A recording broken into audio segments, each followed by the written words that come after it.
Курал жаракты бергенде мисалы солдаттар эме менен приказ менен аткарат да, мисалы элдерге көрүп койсо алар приказды укпай эле бүт ошо эме кылышат да. Өзү билгендей болуп башкара албай калмак да элдичи. Оюм ошол. Беспредел болуп кетет. Ошо бербеш керек да. Я тоже внимательно слежу за развитием ситуации на границе с Таджикистаном. Тоже принял в свете инициативу о том, что хотят создать народное ополчение. Я думаю, что это преждевременный шаг. Необходимо в первую очередь укреплять вооруженные силы, пограничную службу. А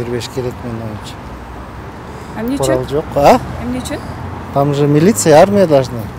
Пограничники. Ага. Нужно мобилизовать, да, армию? Конечно, Пограничников. Ага. конечно.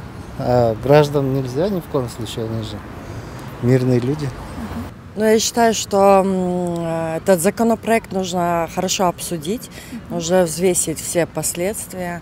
И я думаю, что наше общество, оно еще не готово к тому, чтобы иметь разрешение на ношение оружия, потому что на самом деле это должно быть очень сознательное общество, которое может, да, носить оружие, а вот в такой горячей точке, в конфликтной, может обернуться трагедией. Все-таки, мне кажется, нужно регулировать этот вопрос.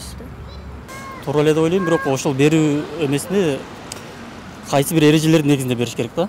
Бул жерде айтылып атат, эл ошол куралды, допустим, Атайын даярдыктан өткөрүп, анан ошол качан ошол куралга керек бир ситуация болгон убакта гана бериш керек. Ошол эмени айтышып жатышат, бирок биздин эл сразу колуна берет деген ой менен кабыл алышты да баарычы. Ар ким өзүнүн үйүнө көтөрүп кетет ошол куракты, анан куралды анан башка максатта деле колдонуп салат деген ой болуп жатат.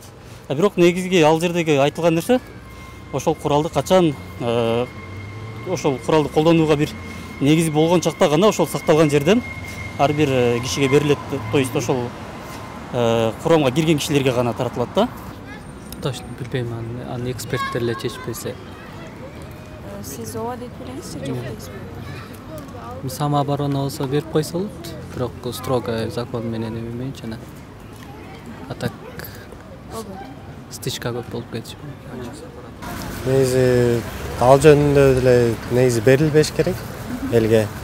Берилсе бүт эле бири-бирин өлтүрүүлөр көбөйүшү мүмкүн, башаламандык көбөйүшү мүмкүн аябай эле. Ошол. Менин оюмча негизи оружие таратуу болбойт, башкача айтканда мылтыктарды. Себеби элестетип көрсөк, мылтыкты тараттык деп коелу 100 кишиге. Ал 100 киши өзүнүн башында макул бир жака биз күтпөгөн окуялар көп болуп кетиши мүмкүн да. Эгерде аябай эле оружие таратыш керек болуп атса, биз аскерлерди мобилизациялоо керек да. Бирок бул эгерде согуш болгондо гана, бирок биз көрүп жатабыз, азыркы мезгилде бул тынчтык жолу менен эле чечилип жатат. Ошондуктан эч кандай оружие таратпай эле койсок болот деп айтам мен. Нежелательно, конечно. Гражданскую, международную войну нам вообще не надо. Надо жить в мире, в согласии, понимая друг друга, любя друг друга, братские народы. Не надо ругаться, не надо конфликт устраивать. Это плохо будет всем. Никто не выиграет в этой ситуации.